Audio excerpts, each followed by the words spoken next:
it's Cash, and this time I've done transition pictures for Hollywood legend Judy Garland, who died in 1969 at the age of 47 of a barbiturates overdose.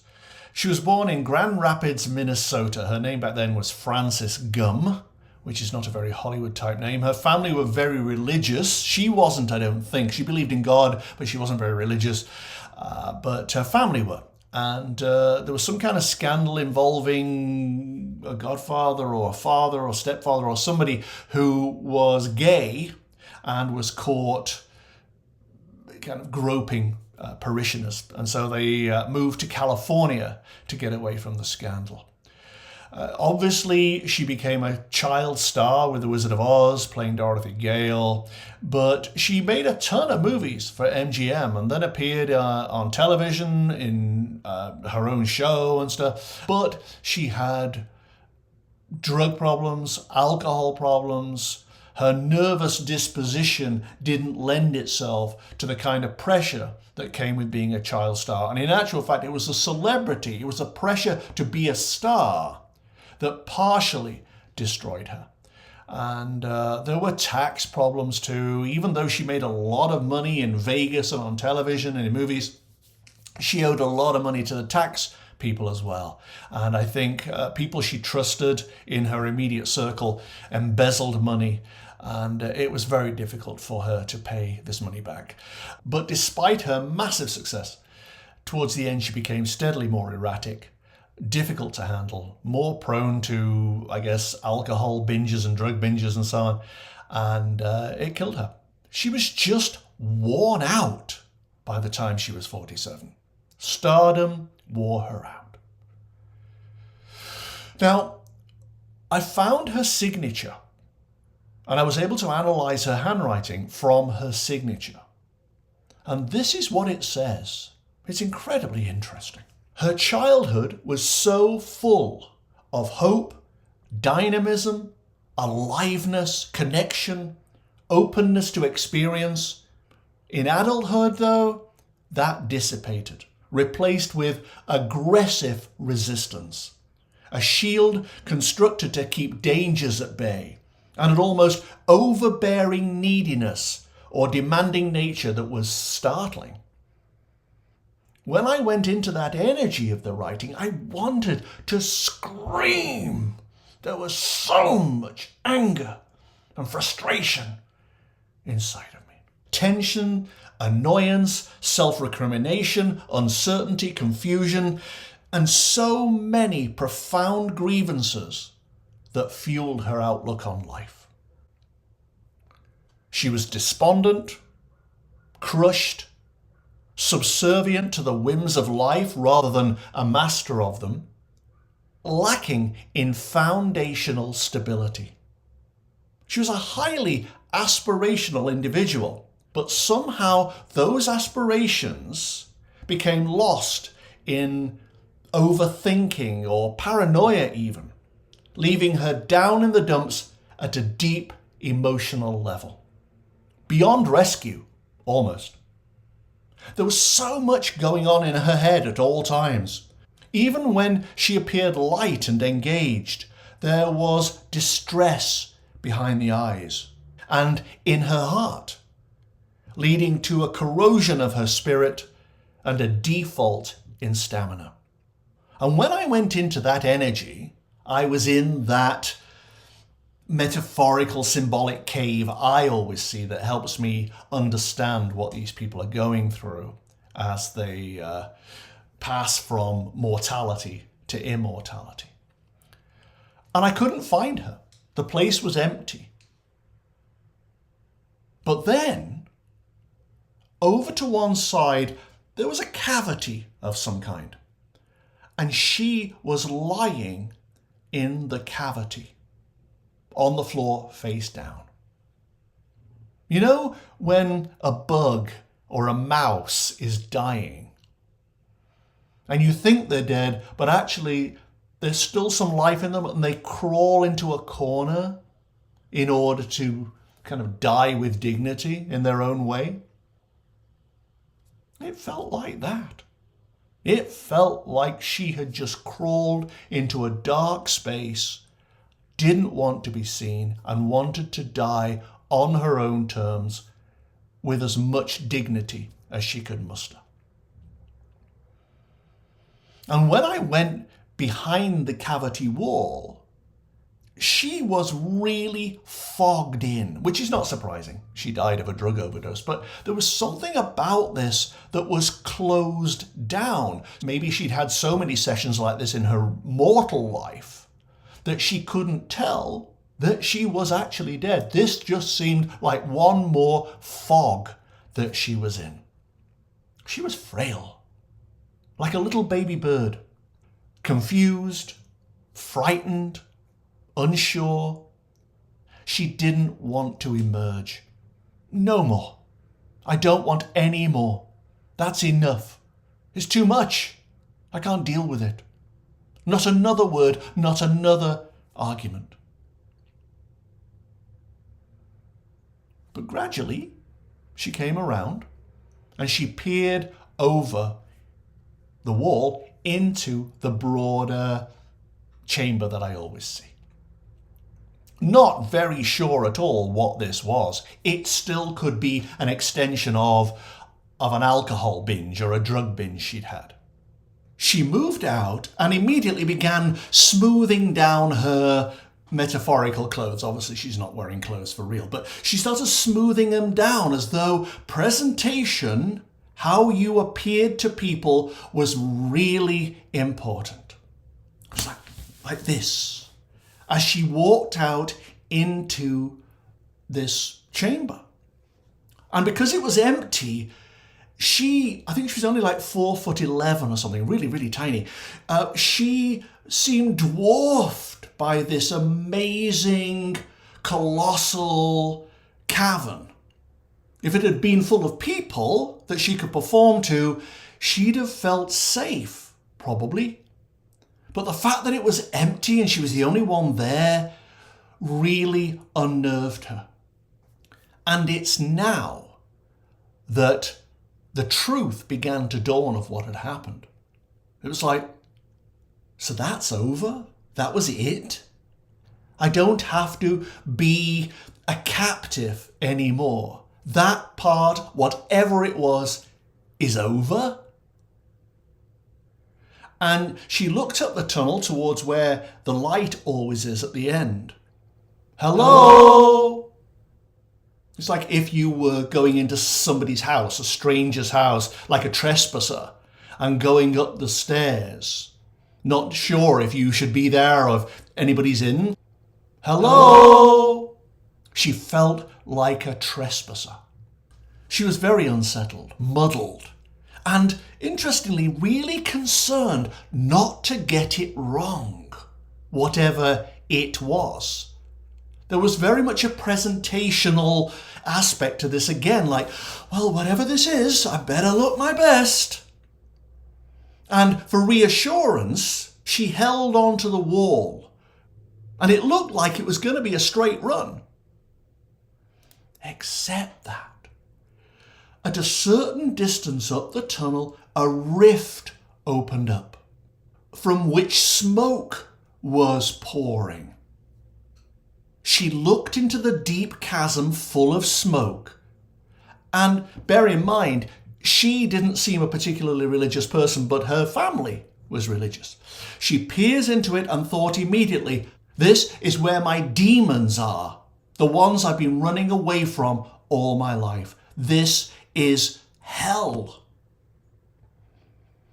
And it sends her into a little bit of a tailspin. She walks around going, I can't do this. I can't. How am I going to get past it? I can't. I've got to go back. You can't go back. You've got to go forward. But she can't jump forward because the rift is too large. And she does not know what to do. Moreover, the pull is still there, this magnetic drawing that you have to go forward. And she becomes aware of the fact that she has to step out into this gap, even if it means going to hell. It's a terrifying prospect for anybody who has invested any energy whatsoever in God. She calmed down. She stood on the lip of this rift. And she stepped out into the emptiness. And of course, immediately fell into the smoke. The smoke kind of enveloped her. But instead of dropping all the way like she was expecting, straight to hell, it held her there. She was suspended inside the smoke, inside the rift, as if by daring to face her demons and to accept responsibility for them, she was absolved of the need to take responsibility for them. And the next thing she knows, she's lying on the symbolic floor of the tunnel on the other side. She made it. And I realized at this point what her demons were. I always think of them in terms of fear, shame, guilt, or whatever, perhaps projecting a little of myself into that. But that wasn't the case here. Her demon was powerlessness. She had given her power away to studio executives, to parents, to fans, to show organizers, to agents, to managers who'd embezzled money, who'd abused her talent. There's a lot of power she had given away. She was one of those people who was actually anti-feminist. She thought that men should lead, men should be in control. It was the man's job to guide the woman through life. I'm not quite sure where that came from, but that was her belief. And it cost her. Because by giving her power away, she became disempowered and weak and couldn't fulfill her true soul's path on every level. Talent-wise, success-wise, sure. Personally, emotionally, psychologically, no. And now that she was on the other side of the pit, and now she realized what the demon she'd run away from all her life was, she had a sort of breakdown. Oh God. And she just sat there weeping. But in so doing, releasing the shadow that she'd kept in the background all this time. She wasn't going to hell.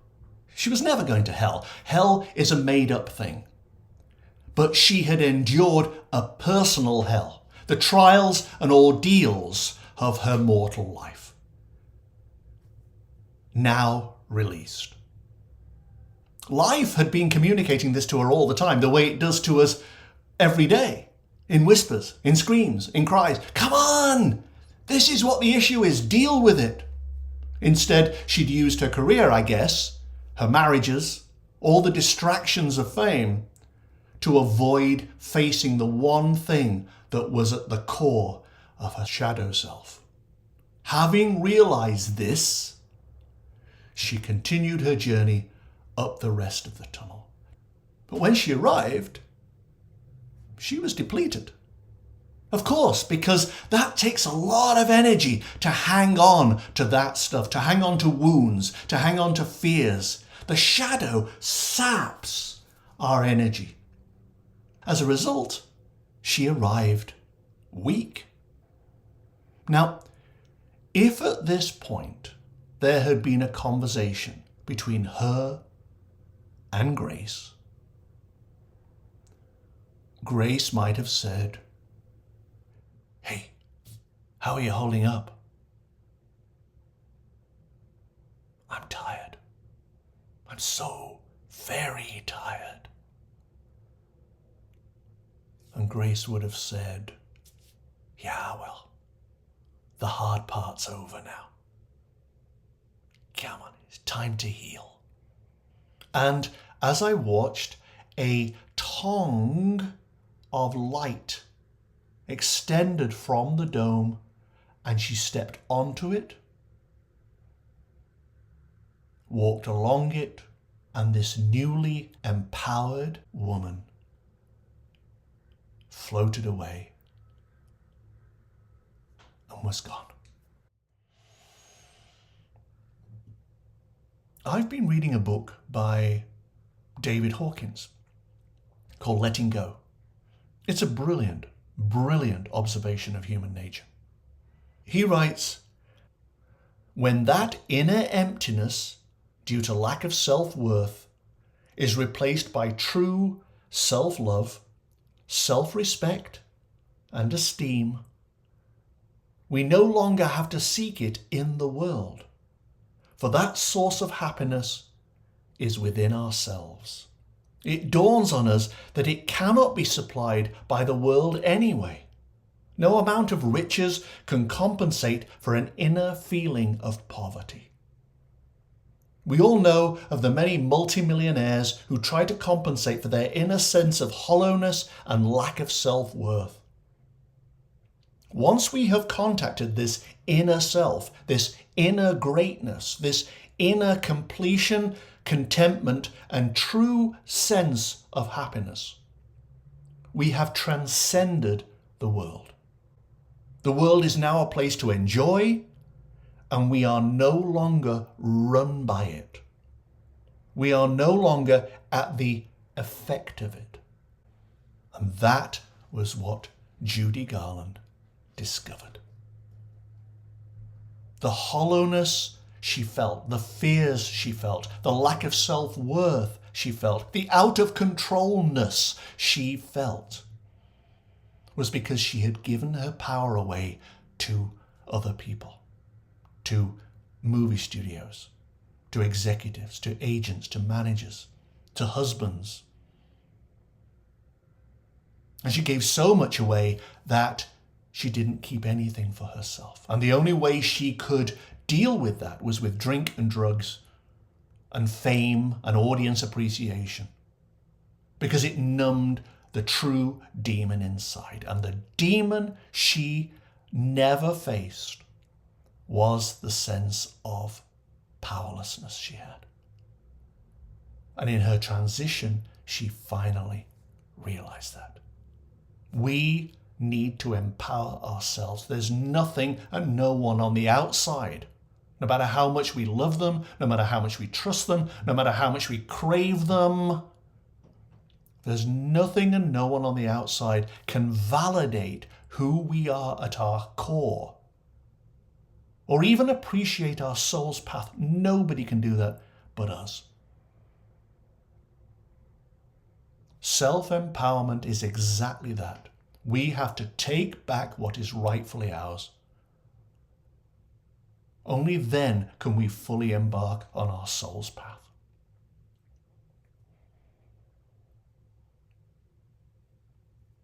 And that's what I learned from Judy Garland.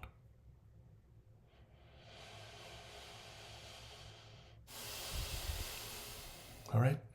Thank you very much for watching. I really, really appreciate it, as ever. Subscribe if you would, like, share. Follow me on Twitter at Cash Peters. Otherwise, I'll see you very soon, guys. Thanks a lot. Bye-bye.